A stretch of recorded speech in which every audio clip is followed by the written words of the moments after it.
नमस्कार दोस्तों, कैसे हैं आप सभी। आज की कहानी का शीर्षक है धूल और जाले। रमा किचन में विनोद का नाश्ता बना रही थी। अभी तो उसे विनोद के लिए लंच भी तैयार करना था। वह गाना गुनगुनाती हुई तेजी से हाथ चला रही थी। 9 बजे तक उसने नाश्ता और खाना दोनों तैयार कर लिया।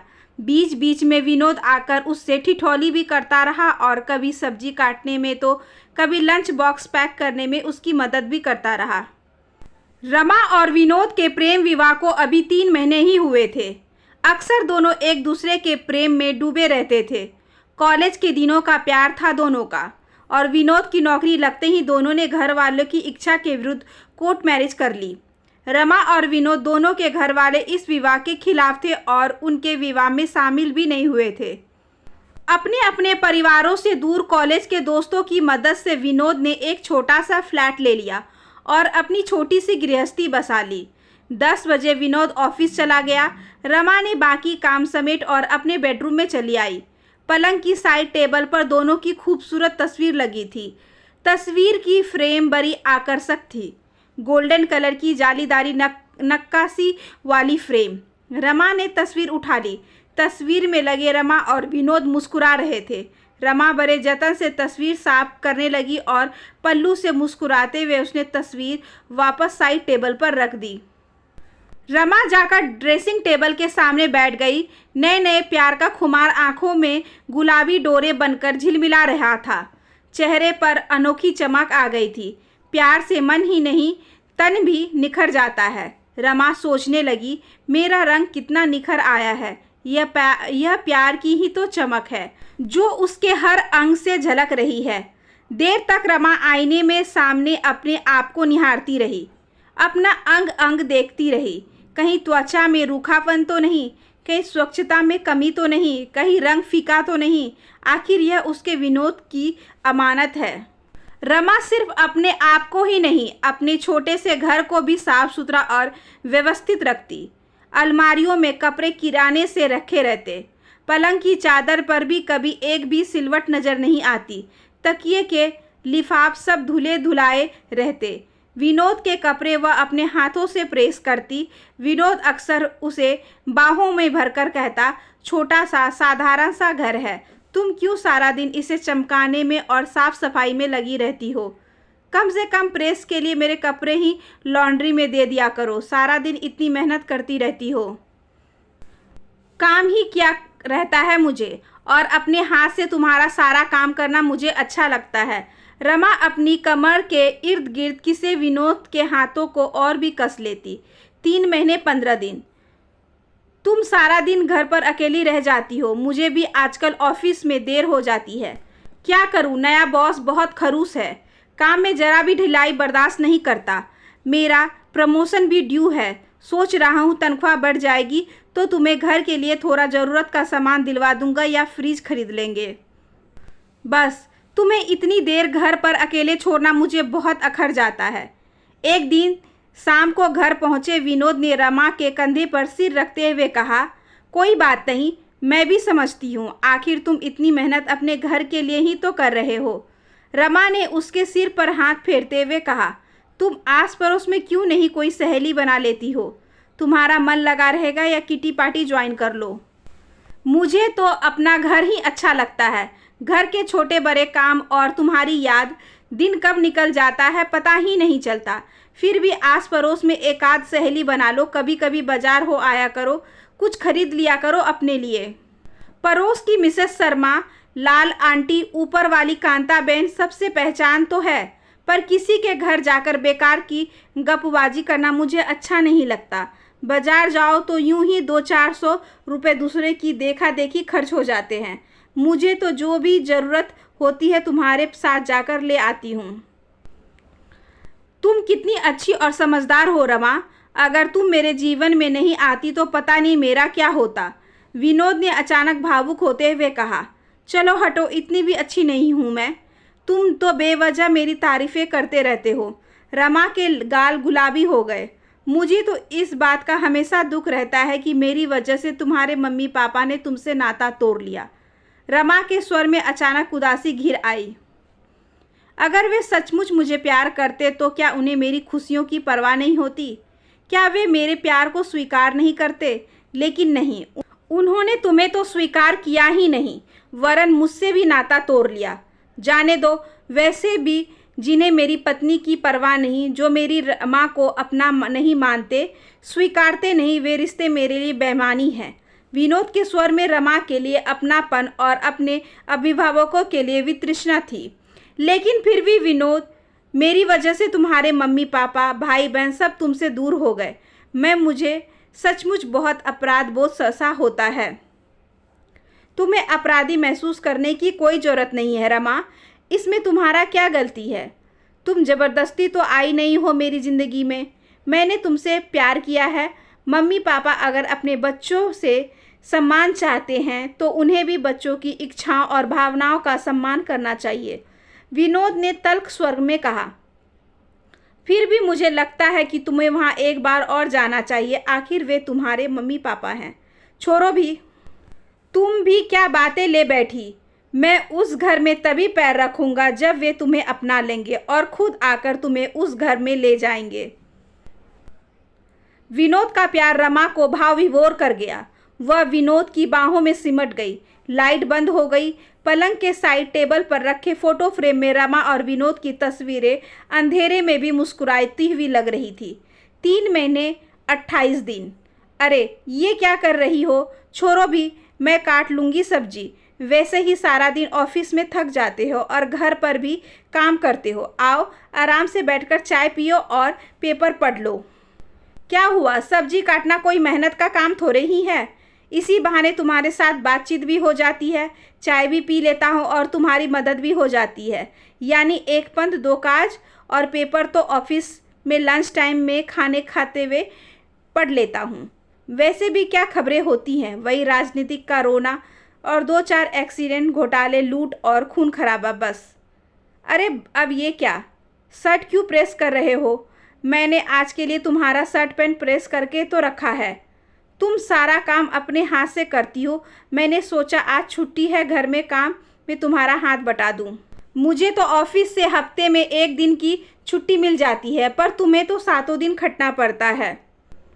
घर के कामों को खटना नहीं कहते, ये तो स्त्री का सौभाग्य होता है। चलो आज तुम्हें पिक्चर दिखा लाऊं, रात का खाना भी बाहर खा लेंगे। क्या फ़ायदा मुंह बंद करके अंधेरे में पर्दे पर हीरो हीरोइन का रोमांस देखो। बेकार में 400-500 रुपये खर्च हो जाएंगे। खाना मैं अभी पाव भाजी बना लूँगी, झटपट बन जाएगी। तो चलो आज इस कमरे के उजाले में ही रोमांस देख लेते हैं, विनोद ने शरारत से कहा। रमा विनोद की बाहों में सिमट गई। फोटो फ्रेम में लगे रमा और विनोद मुस्कुरा रहे थे। 4 महीने 17 दिन।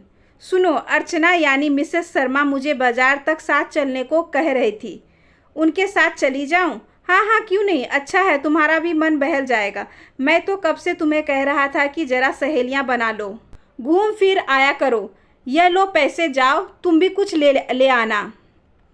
नहीं नहीं, मुझे कुछ नहीं चाहिए। नहीं, तुम भी अपने लिए कुछ ले लेना। विनोद ने ज़बरदस्ती 500 रुपये रमा के हाथ में थमा दिए। 5 महीने 9 दिन। अरे आप जल्दी आ गए? बहुत देर से खड़े थे क्या? बस 2 मिनट पहले ही आया हूँ। सॉरी, आज 4थी मंजिल वाली मंजीत के यहाँ किटी पार्टी थी। वो बहुत जिद करके अपने साथ ले गई। कब से आने को कह रही थी पर वो आने ही नहीं दे रही थी। रमा ने ताला खोलते हुए कहा।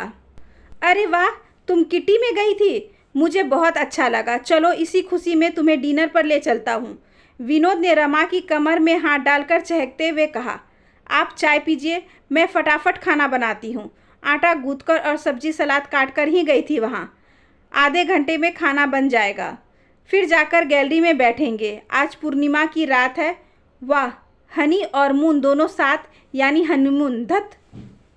रात देर तक फोटो फ्रेम की तस्वीर पूरे चांद की रोशनी में नहाकर झिलमिलाती रही। 6 महीने। सुनो, आज मैं नलिनी के साथ बाजार जा रही हूँ, कुछ पैसे दे दो।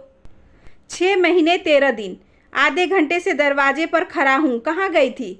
आज रचना के यहाँ किटी पार्टी थी। अच्छा चलो जल्दी से खाना बनाओ, आज मैं लंच भी नहीं किया, फुर्सत ही नहीं मिली। आज तो मैंने कोई तैयारी भी नहीं की, दोपहर को ही रचना की मदद करने चली गई। चलो ना, आज डिनर करने बाहर चलते हैं। ठीक है। 6 महीने 26 दिन। सुबह के समय। प्लीज़ ज़रा सब्जी सलाद काट दो ना, मुझे देर हो रही है। क्यों, कहाँ जाना है? आज सब लोग मिलकर प्रदर्शनी देखने जाने वाले हैं। काफ़ी दूर है, जल्दी निकलना पड़ेगा। कुछ पैसे भी दे देना। सुना है बहुत अच्छी अच्छी चीज़ें और कपड़े आए हैं। आजकल बहुत घूमने लगी हो बाहर, ज़रा घर पर भी ध्यान दिया करो और हो सके तो थोड़ा अपने खर्चे पर भी रोक लगाओ।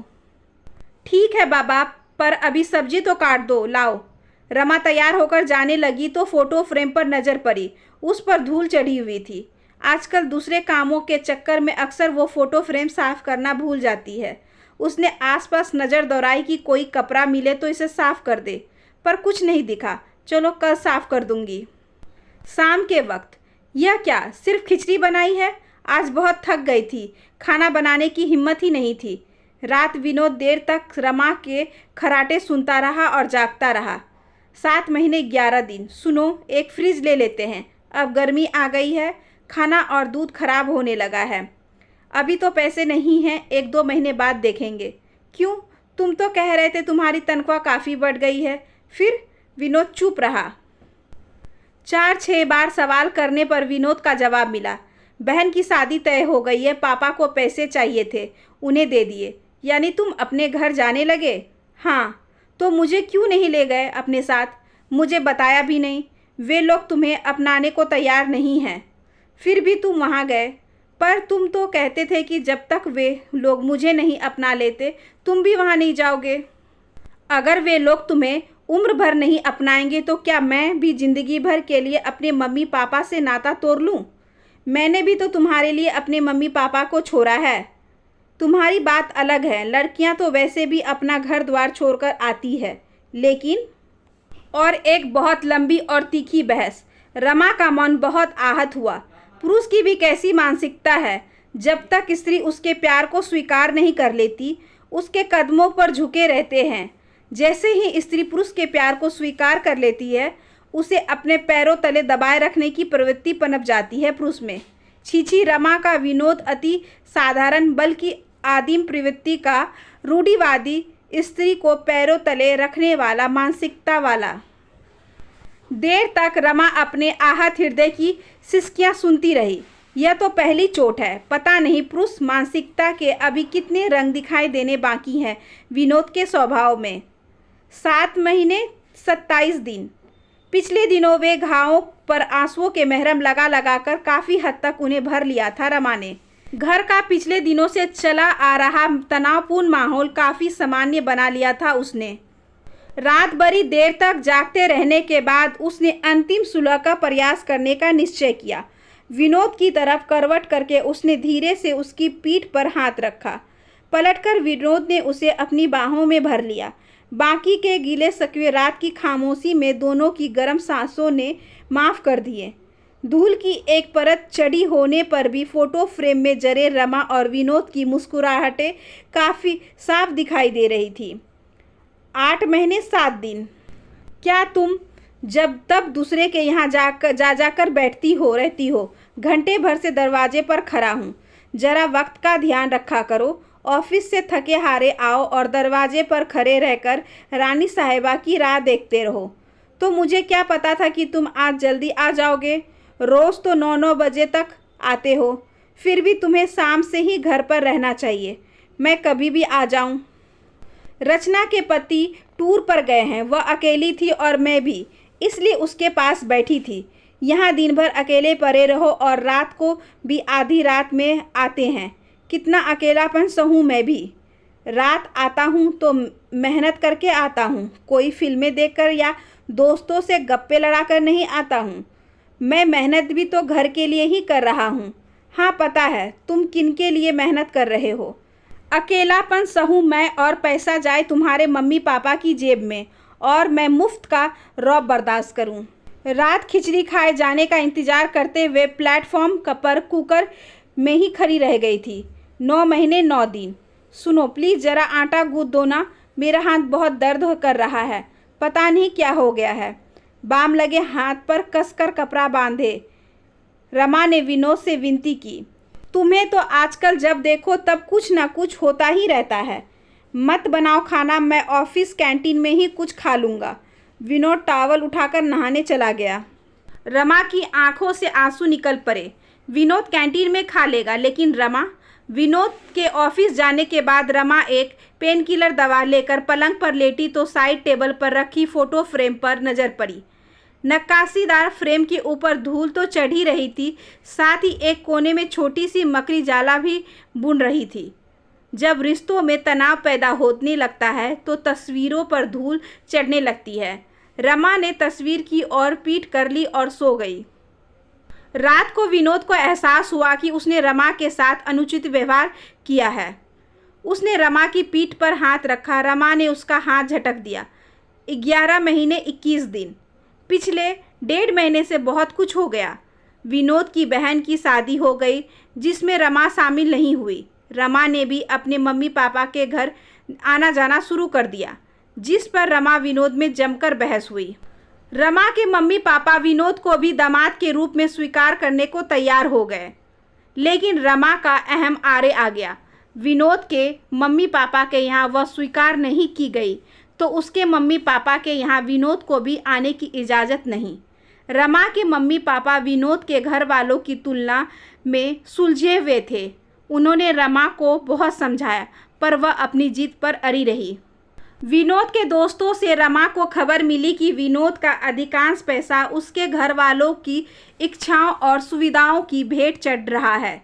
विनोद ने घर वालों की इच्छा के विरुद्ध अपनी पसंद की लड़की से शादी करने उनकी उम्मीदों को जो चोट पहुंचाई थी, अब उसकी भरपाई उन पर पैसा खर्च करके करना चाह रहा था। दोस्तों के बहुत समझाने पर भी वह रमा के लिए एक छोटा सा फ्रिज ले आया। मम्मी पापा भाई बहनों पर खर्च करना अलबत्ता बदस्तूर जारी है। पैसे की चमक शायद उसकी गलती की काली को पोंछ दे।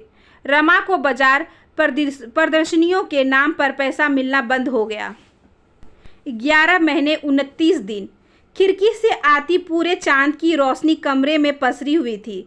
पलंग पर रमा और विनोद एक दूसरे की ओर पीठ करके सोए हुए थे। पलंग के साइड टेबल पर रखी फोटो फ्रेम पर मकड़ी अपना जाला बुनकर उसमें आराम से रहने लगी थी। फ्रेम में जरी तस्वीर में रमा और विनोद अपने ऊपर ढेर सारी धूल चढ़ी होने के बावजूद अब तक मुस्कुरा रहे थे। आशा करती हूँ कि आज की ये छोटी सी कहानी आपको अच्छी लगी होगी। अगर अच्छी लगी हो तो please like share and subscribe करें हमारे चैनल को। ज़्यादा से ज़्यादा शेयर करें और बेल आइकन को ज़रूर प्रेस कर लें ताकि अगली वीडियोस की नोटिफिकेशन आपके पास सबसे पहले पहुँचे। धन्यवाद।